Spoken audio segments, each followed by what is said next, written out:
broke my heart. Now I'm gonna break something of yours.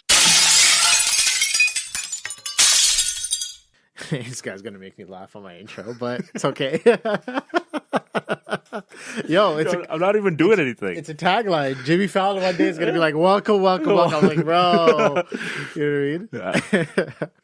All right, ladies and gentlemen, welcome to another episode of Heartbreak Hotel. My name is Sid, and I'm your resident manager here.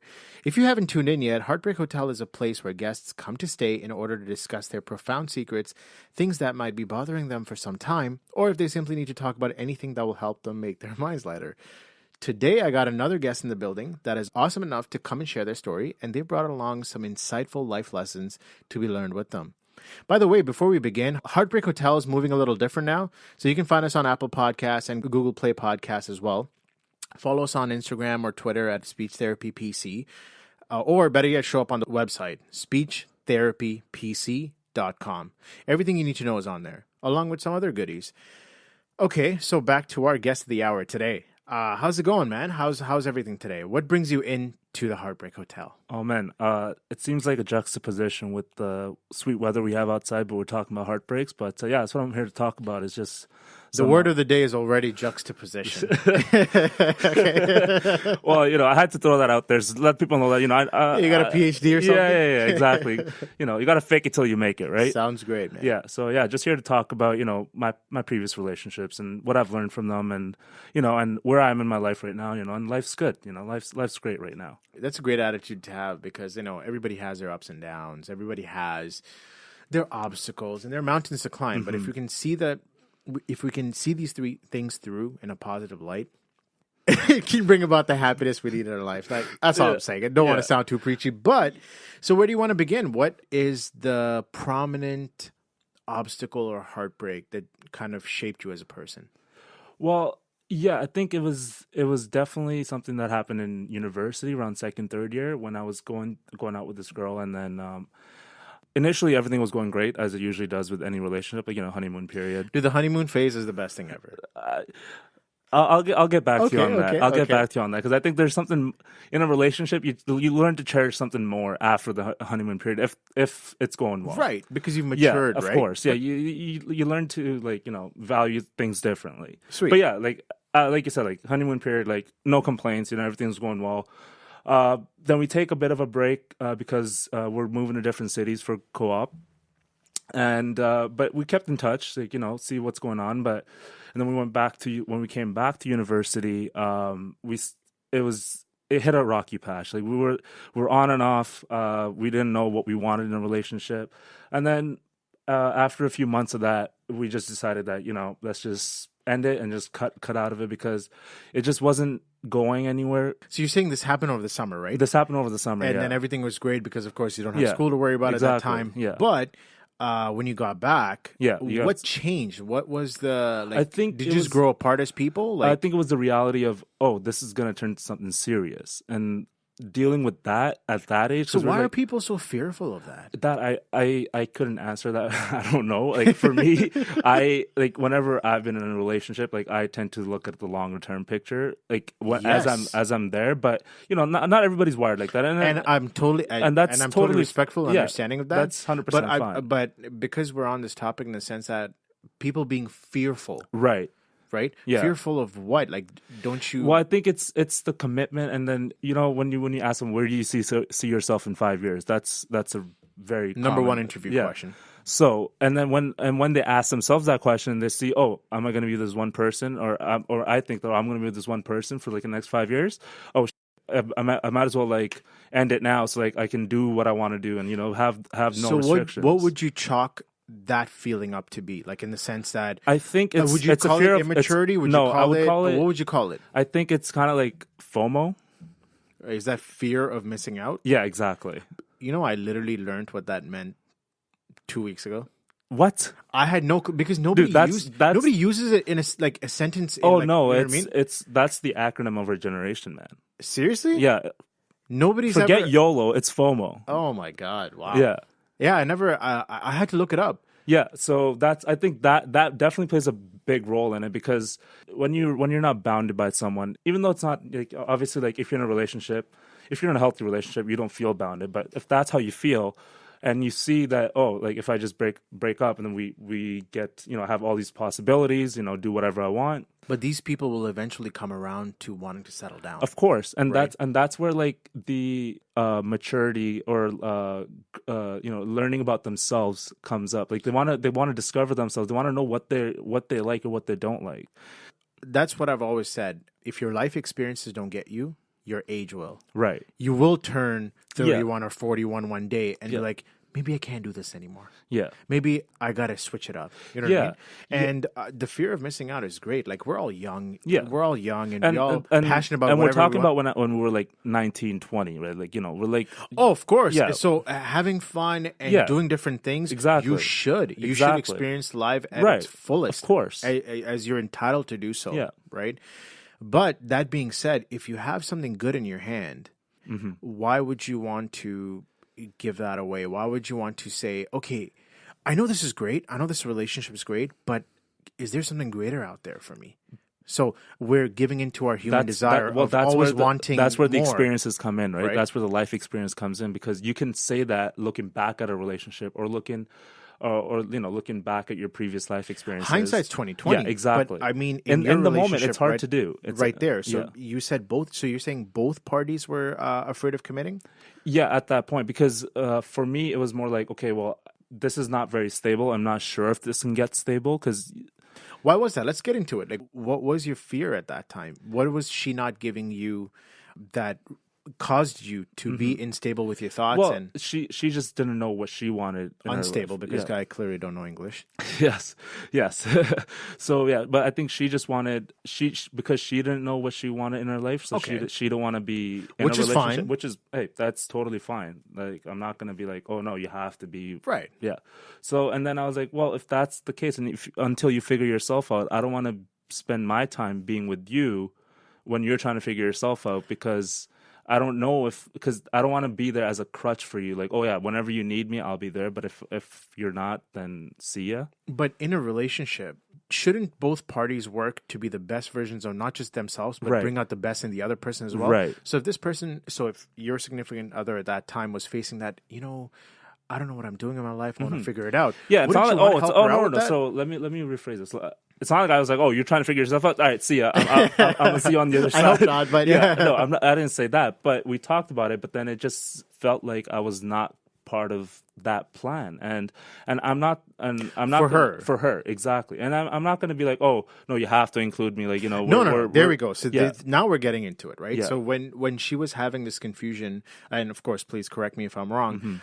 When she was having this confusion about what she wanted to do in her life, personally and professionally, right. There were doubts in her mind that she didn't see you as that future. Yeah. Right? So, of course, that would create that doubt in your mind as well. Yeah. Okay, well, if this person doesn't see me, but I have all these feelings for her, I feel for her, and I see her in my future, why don't you see... So, why don't you see me in yours? And did she give you an explanation for that?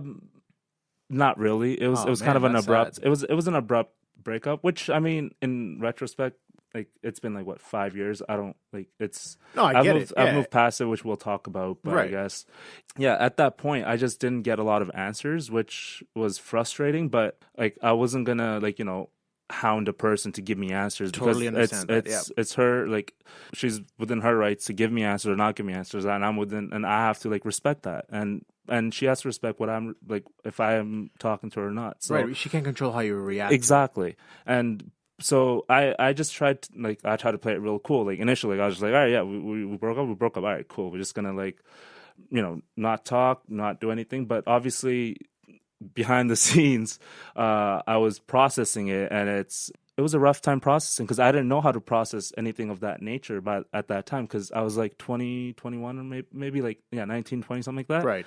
Hadn't really dealt with a real heartbreak situation. There was relationships in high schools, but you're kids at that time. You don't really know. Totally get it. So this was kind of I was like, oh damn, how do I deal with this? I don't know how to deal with this.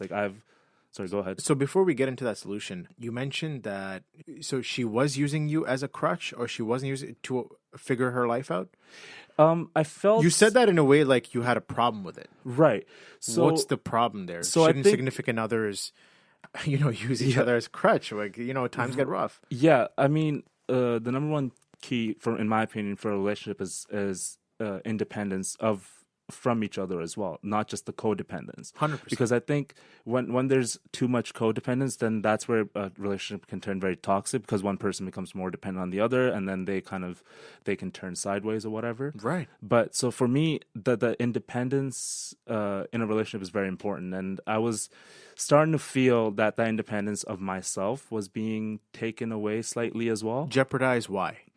Just in terms of like the like I mentioned, like the on and off relationship, like So, the status are of you the saying relationship. you were becoming more dependent on her? No, or- sir. It was. I think it was getting a bit of both. We were both just chasing the high of like, oh, we're on again, we're off again, we're on again. Like the feeling of like, oh, I can't have this, but I'm gonna have her, or like she can't have me, but I'm gonna have him, kind of thing. Okay, So I interesting. think that was Yeah. becoming more important than like actually being in a relationship. That's FOLO. Yes. Fear of losing out. Yes. So there you go. Hey, hashtag follow. Yeah. And at that point, I was like, okay, like, is this what I want? Like, and that wasn't something that I was interested, especially considering where I was academically and professionally in my life at that point. Like, I knew my life would be on the move for the next like 3 years at least, because Right. I was in the co-op program. Sweet. So I was working every 4 months, whatever. So I knew I couldn't handle that All part that of it. volatility. The volatility, and this was at that point. I didn't know it at that point, but looking back at it, it was just like added volatility. Where like, do I need this in my life? Yeah, because you're trying to get to a certain goal, and you don't want to deal with these, side roads. Yeah, and that was kind of what the breaking point was like, how many times we're gonna do the same dance over and over again until you realize, okay, it's clearly not working out, right? Right. And that's kind of where we decided to part ways. And so talk about that. So what happened? Where did you, like, can you get into more details of Yeah, how so- you closed that chapter? Yeah, so I got a phone call. Interesting. Yeah, is that how you got broken up? Yeah. So Oh, we man, talked. Yeah, broken up I got a phone call, and then I asked her like because I was living like an hour away at that point, so I could have driven if I If you had to. Yeah, if and I like, had to. preferably these type like, of things of should course, be done in face to person. face, of course. And that was the other thing that when it was happening over the phone, I'm like, okay, that to me was like, okay, it definitely wasn't as serious for her as it was for me. So I see. So now the ball's in my court, so I have to deal with this. And that actually, in a sadistic way, kind of did help me move on faster, because it kind of made me feel like, okay, if she didn't care about me, why am I caring about her? Blah, blah, blah, blah. No, and you know what? I feel like when people have a conflict or something negative about the other person to latch on to, it does make getting over that much quicker, because now you have something negative. Now, imagine those people with mutual feelings, mutual breakups, Right. where it's like, where it's a mature breakup where, hey, we need to part ways because I feel like we're becoming different people. Right. We're going in different directions. Yeah. I'm sorry about this. We can't do this anymore. Yeah. And it's like, well, I get that. It's mature. But, like, I still want you in my life. I still, you know what I mean? Like, I'm not ready to see you go, right? And you're a great person, and I'm a great person. Everything's working out. But those are actual life issues. Yeah. Those are fundamental things that if you don't see eye to eye anymore, it doesn't make sense Yeah, for you to be in a relationship. it comes right? down to what you want in your life, right? Like, Right. and there's certain core issues that that have to align. Right. With your I mean, it significant sounds other. bad in terms of you saying that, oh, you had this negative side of her to latch onto to Right. move on faster. It sounds bad, but it's good to have. Right. And again, I was in those 20 years old, situations. so Yeah, and that's fine. Yeah. And that's fine. No, like 20, 26, 31, 42, at these different chapters of life, you break up for different reasons, or you Right. get together for different reasons. Right. But when you have, unfortunately, if it's a breakup, getting over it helps that the other person was just a complete left turn. Yeah. You know what I mean? absolutely. I mean, yeah. So That's how I did it. yeah. So there you go. So I think it definitely helped me in that way. But if I had a choice, I would have definitely done it face to face. Yeah, I mean, we're talking about like Yeah. the maturity aspect of how these things should be handled. Right. Yeah. So it was over a phone call, and then we talked for like maybe like half an hour, 40 minutes, and then at one point I'm like, well, there's nothing else to talk about. So Okay, and then you parted ways. then we parted ways, and then ever since then, and then that's when like, so I was at home and I was just like, it was like late at night, so I'm like, I'm just gonna go to bed because there's nothing else I can do right now. So Right. yeah. So how was the suffering period? It was I was lucky because I was distracted by work at Okay. that time, so like I can like focus into something. So I didn't really like stop to think about it too much initially, like for the first like few weeks, I would say. And then so between school and work, like I had a week and a half off or something like that. So how about this? Were you, and this is kind of speaking for experience, were you drowning yourself in work to deter yourself from dealing with Oh, what you were going absolutely. through? Absolutely. Or, you just Yeah. tried to battle No. both It feelings was, at it was, once? It was more so like it's kind of hard to explain that feeling because I felt sad, but I didn't feel sad that the relationship ended. Right. I felt sad that the way that I was perceiving myself at that time, like my self-confidence was obviously lowered. Right. Because that was the first time I'd like dealt with something like that. So Okay. and up until that point, like I'd been fairly successful at like whatever I wanted to do kind of thing. So that was like the first like the real first breakup always cuts deep, right. Yeah. And so for me it was kind of like the first failure met with like the first breakup. So it was kind of like, okay, there's a lot of self-doubt that started to like come up. And Right. and I started noticing that like even at work, like I would like kind of, second guess some things, or like, like even though like I know what I'm doing,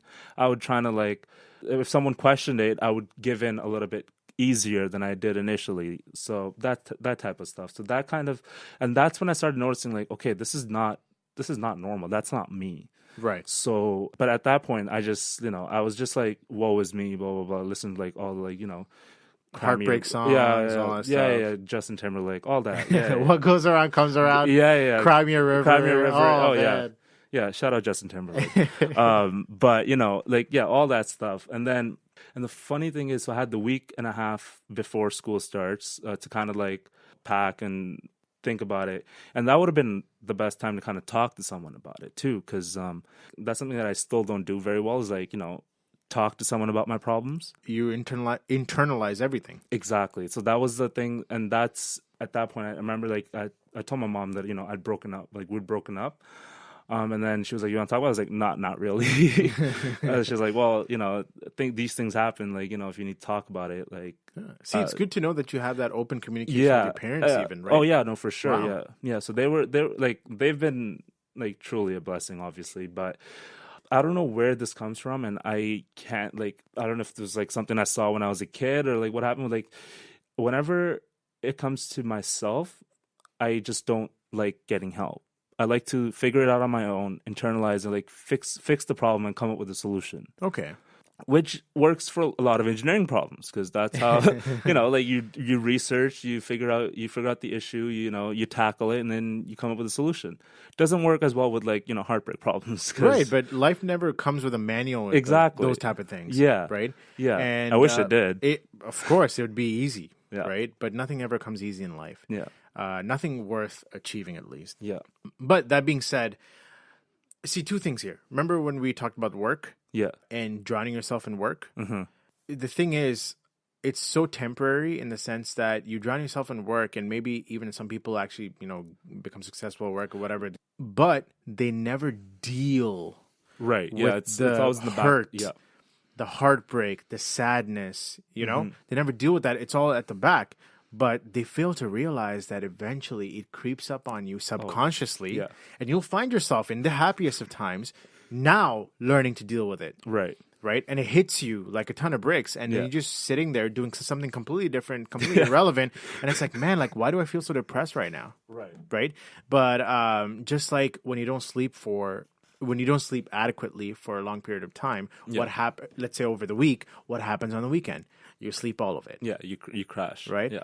And that's what happens. You crash. And these suppressed feelings over time subconsciously catch up to you, and you crash again. Yeah. So now, coming from a person that has achieved success and was always, self-confident and led their life that way, Yeah. hitting this obstacle, hitting this brick wall, what changed for you?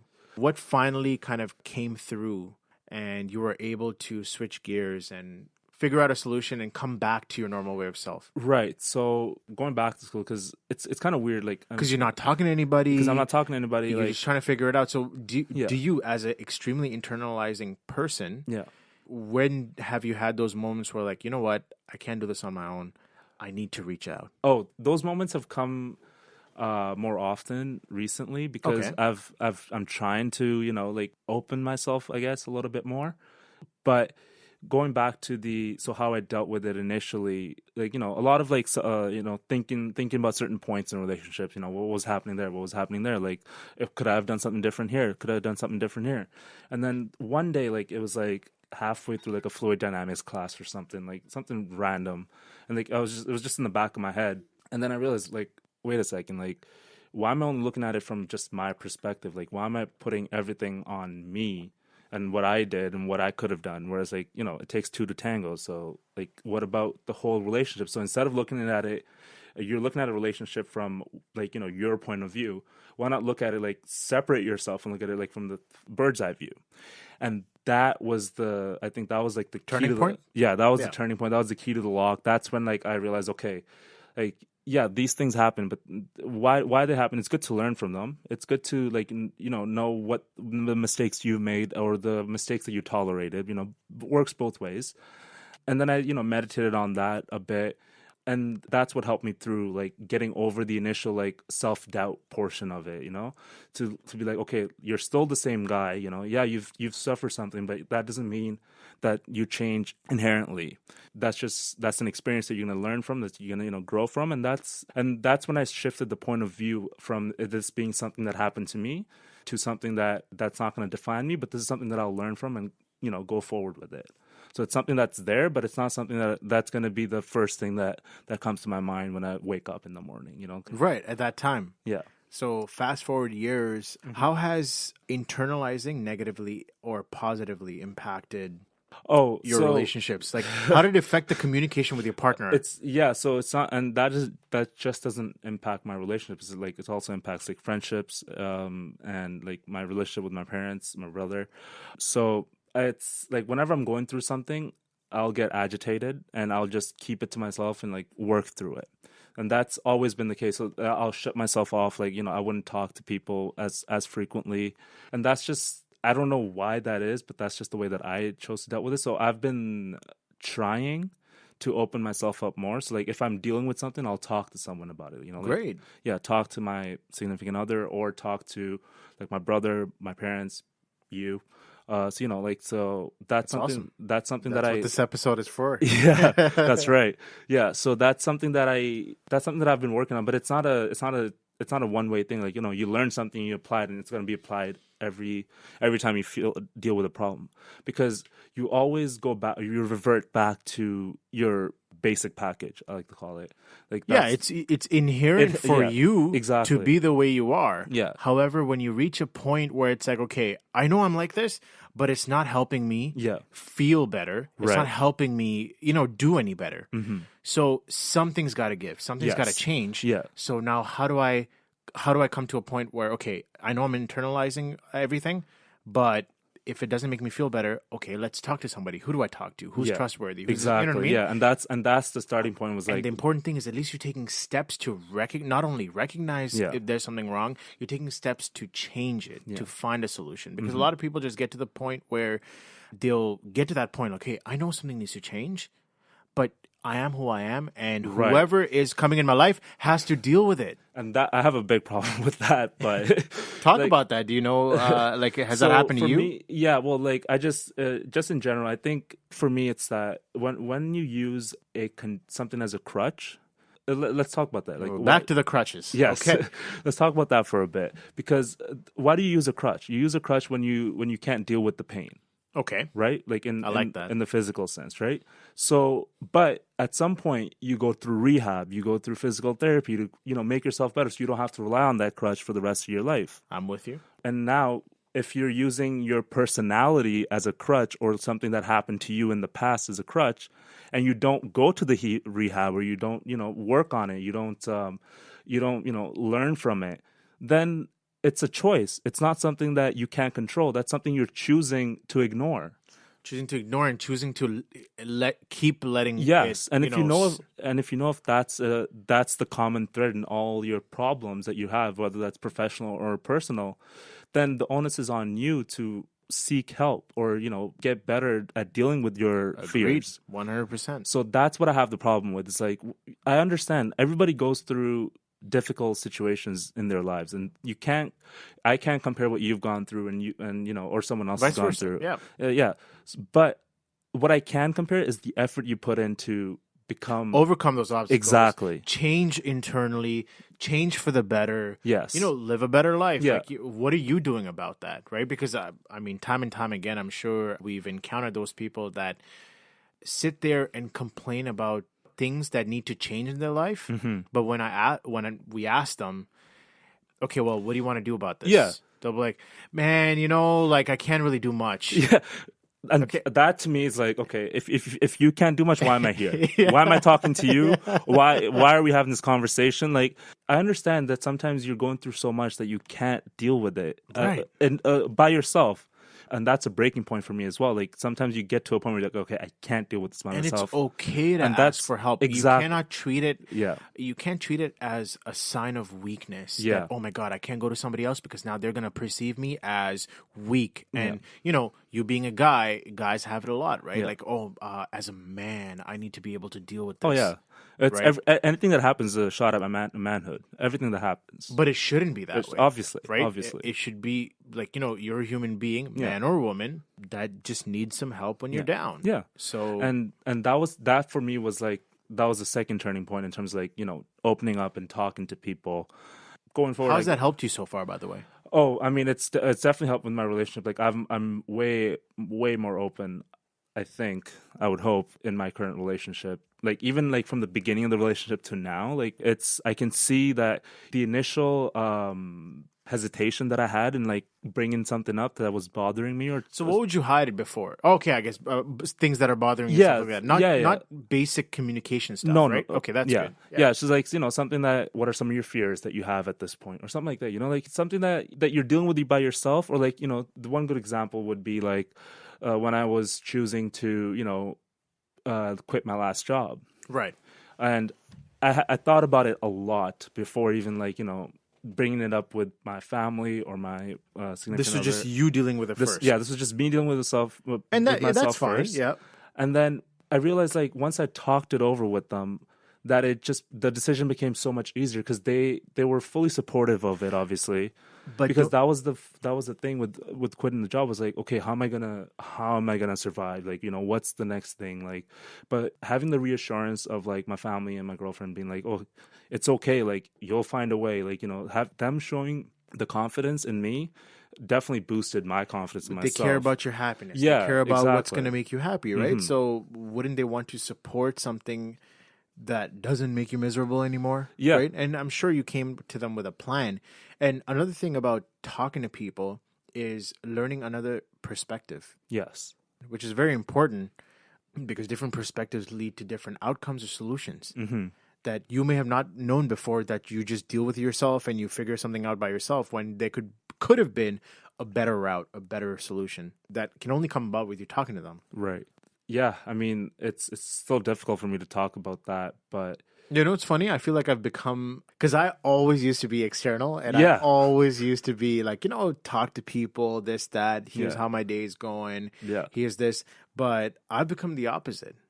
And what do you to be think honest, that I find, is? but that's because of life experiences, obstacles that I've faced, where that have caused me to become a certain way. Mm-hmm. And I know we've talked about the negatives of it, and I totally understand. I'm right there with you on the negatives. It affects me too, relationship wise, on every level, every relationship. Mm-hmm. But I feel like for me, I'm starting. Not even starting. The reason I've become internal is because it just helps with it. It helps me positively. In a way, it helps me. What do you mean? Like, what aspects of it help you positively? Because for me, it's like I like the. But see, this is something that's innate with you. Yeah, you came being. Yeah, I was born in the darkness. Yeah, like you came being this way. Yeah. Right. So for you, becoming external is like, okay, well, now because being internal was hurting me, bottling feelings up is actually physically deteriorating Oh. me. I need to fix this, right? And that's fantastic. Yeah. Me, now, when I say I become internal, I don't think I've gone to that level, right? Actually, sometimes I have. But now the positive is I've become so much more cognizant of how I'm feeling that I can even though I internalize it, I feel like my solutions are already good enough Right. to move forward with whatever I'm feeling. And I'm very logical, and because I'm cognizant of how I'm feeling and cognizant of the consequences and cognizant of, all types of things that could happen. Right. Right. I don't allow it to bottle up to a point where it's about to burst. Right. Does that make sense? And that's the But there's a level of self-awareness. yes that people that's have the to point reach. that I was getting at. Right? I was like, yeah, you're doing that because you have the self-awareness to get to that point. And and of course it didn't come overnight. Yeah. It's taken years, just like it's taken you years just to be able to talk to somebody. Yeah.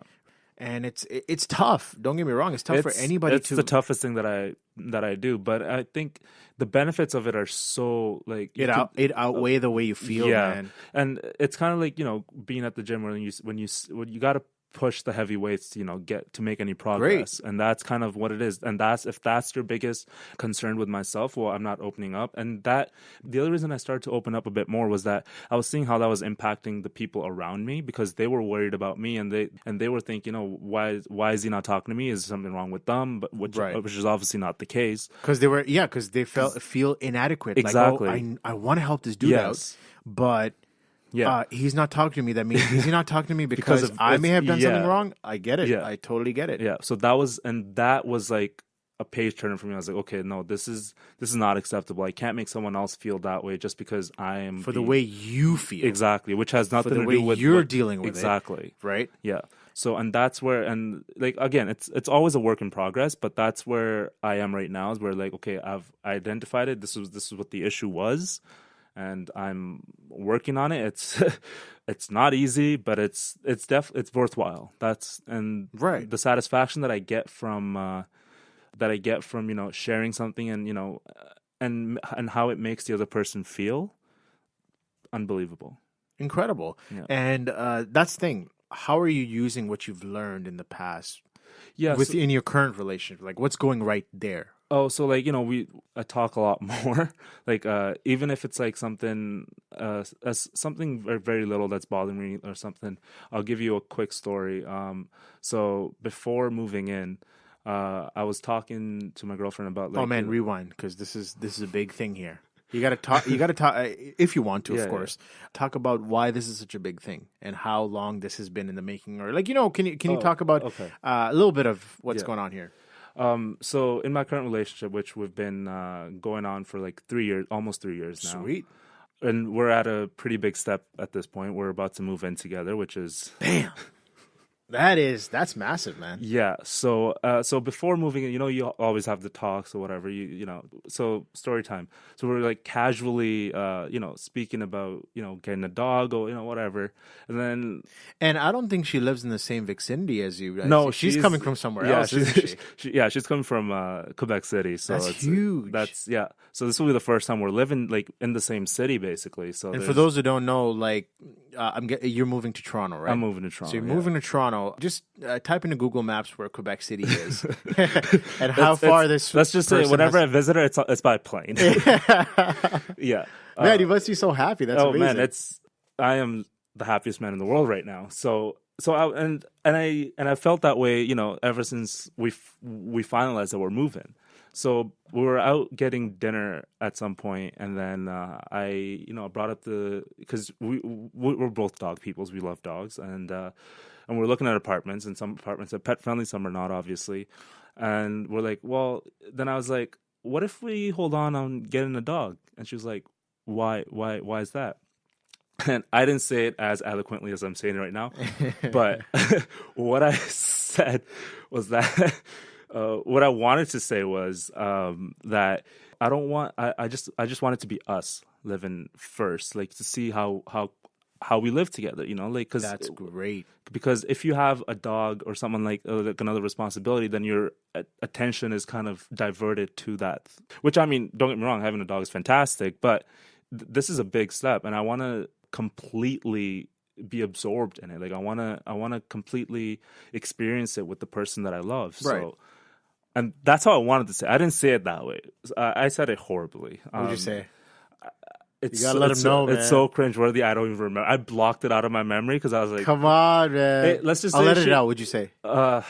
So like I said, not my finest moment, but yeah. So and that was like climbing like Mount Everest for me, like because me like if this was me like 2 years ago, I would have just bottled it in, and then once we moved in, we would have looking at dogs, and then we would have been like, oh yeah, that's fine, and then just gone on with it, or like dealt with it a different way. Yeah, with any obstacle for that matter, you just bottle it up, and then it'll explode a year later. Exactly. And so it's all like this a dog's peeing on the rug. Like, why we get a dog right now? Like look at this shit. Like you're completely mad about something else that happened. It's not fair, and it's not fair to her because for that year she thought you were okay with it. Yes, exactly. Right, and now we're not just facing the dog issues. We're facing a whole another slew of issues. Exactly. Right now this is relationship specific. So that's good. I like the fact that you maturely thought about the fact that again this is a big chapter in your life. Right, moving in together even after 3 years of being together. And it's because completely different. And because it's been long distance, Yeah. she has her own professional life somewhere else, personal life somewhere else. You have that somewhere else, right? Yeah. And you make it a point to meet each other on a monthly basis, I'm guessing. Yeah. And that's great and all, but now you're moving into each other's personal spaces. Yep. So for some people, that really, and I don't want to create fear here, but I subconsciously... The lease is already signed. It's all good. No. No, all I'm trying to say is for some people, they become radically different because it's so easy to hide your personal space when you're not living together. But now it's like you're going to see her putting on makeup. Yeah. You're going to see her, whatever she does in her personal space, and she's going to see a lot of yours, right? Yeah. And now you live together, and now before when you if you had a bad day, you'd go home or whatever and deal with it a certain way. And now you're dealing with it there. Right. So now you're maturing that much more. Mm-hmm.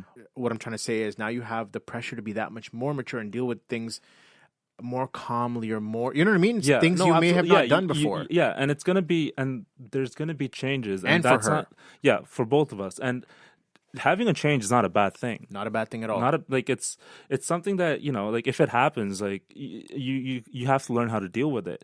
And I have to change some ways of dealing with things, and she has to change some ways of dealing with things as well. Like, and the word that comes to mind is just compromise. Like, there's going to be compromises involved, and making a compromise isn't a lose-lose situation. Compromise just means that you respect the other person well enough that you're willing to like give up something that you want a bit for her, and she's willing to give something that she wants a bit absolutely for you. And it's very necessary for your relationship to move forward with this. Exactly, because if you're 100% compatible, then you might as well date yourself. There's no learning. Exactly. So that's what I'm looking forward to the most is like obviously moving in together, it's great, and then but what comes, like how the relationship goes to the next step now. There we go. And this is a major one. It is. So let's talk about these fears. Do you have any fears? Are you anxious? How you feeling about the whole thing? Honestly, I'm just excited. Like I know like people are like, oh, it's a big step, blah blah blah blah. Like it's like it is. And it is. There's no. I'm not trying to. But you're trying not to treat it that way. Yes. And it is a big change for her as well because she's come from a different city, a different culture. Yeah. Like, that's a huge change for her, and not many people can do that. Absolutely. But she's clearly showing you that, wow, like I care about this person enough to make this major move and live my life that way. Yeah. And so, and if she's able to do that, what do I have to fear? Like Very what do true. I have to fear? So, like a lot of people, like when I initially talk about moving in, they're like, well, it's gonna be different. I'm like, yes, it is gonna be different. We both know it's gonna be different. If it was the same, then why are we moving in? Like, then obviously we're gonna face some new problems because it comes from living together, which is a better thing to do. Because if I didn't want to face problems, she could have still lived in Quebec City. I could have lived in Toronto. Exactly, live your life that way and then be complacent kind of thing, right? Yeah. The reasons we have these problems is because we're living together, which is great, and that I think that like living together trumps any problem that we're gonna have. Right. Knock on wood. Yeah, hopefully. Yeah, Yes. absolutely. So that's my initial thought was like, yeah, I'm excited. I'm a little bit anxious, but I'm not scared. That's not something that I am.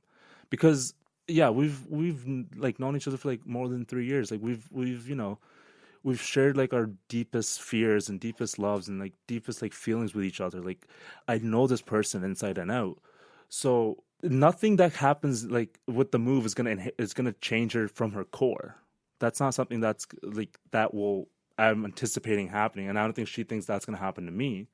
So, and that's why I'm not scared. I'm happy, like I'm really, really happy, and I'm really excited. But at this point, I'm not scared. That's awesome. No, that's amazing. I obviously wish you the best with that. And yeah, more life, more learning, man.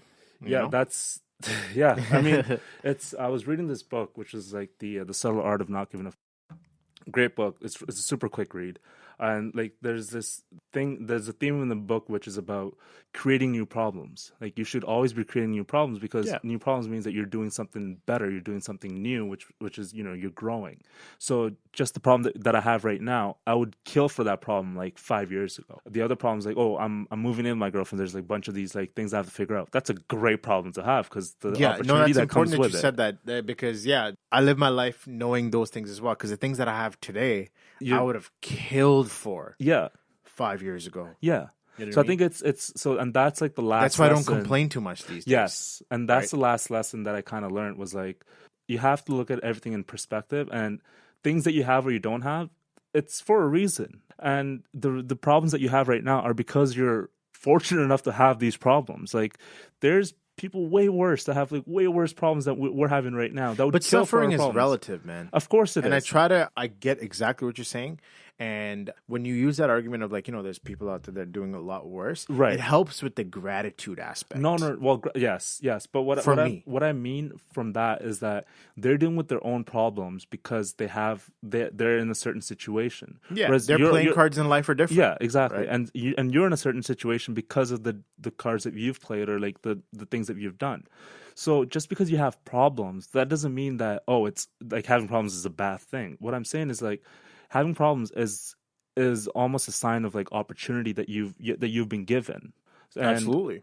And just putting that spin on like your problems has a huge impact on like how you deal with them, because now instead of treating it as a problem, you're treating it as an opportunity. Exactly. Right. Because like I have this problem because this is happening. Oh, great! I'm more than happy. Like figure out where are we gonna live? Where how much the parking is gonna be? Like where are the subway systems? Like I'm way happy to do that instead of being like, oh man, I got to look at this, and this.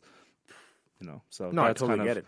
So that's kind of where I am right now. And, like I said, like life's good, man. Sun's shining. It's beautiful weather. Like there's no complaints. There's no complaints. No, that's amazing. It seems like with the problems that you face in your past in terms of relationships, you've come full circle. You know how to, instead of letting it affect you negatively and how it used to, like it didn't really bring you much in life. Right. Now you know to use it as a weapon for the good. Yeah. I'm still working on it, but yes. Right. And that's great that it's a work in progress, but you're cognizant of the fact that there is a problem and you're doing something about it. Yeah. And that's where it brings you to today, because look at the successful relationship that you're having because of those problems that you attempted to overcome and are overcoming and are continuing to work on them.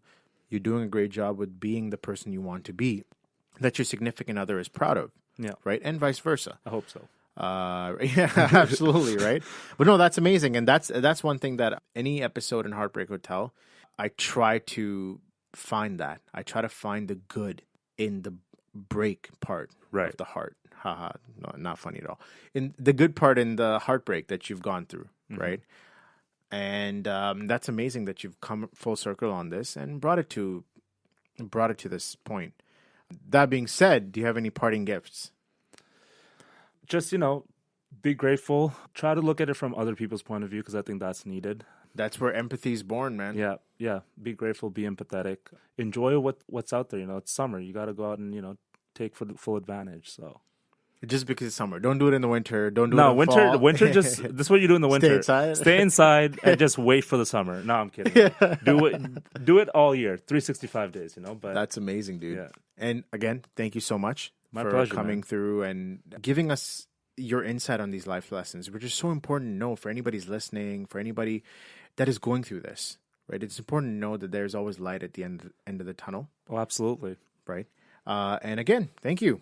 Thank you. Appreciate your time. All right. Peace. Peace. This Peace. guy. Yo, it's not a mixtape, bro. It's not Scorpion.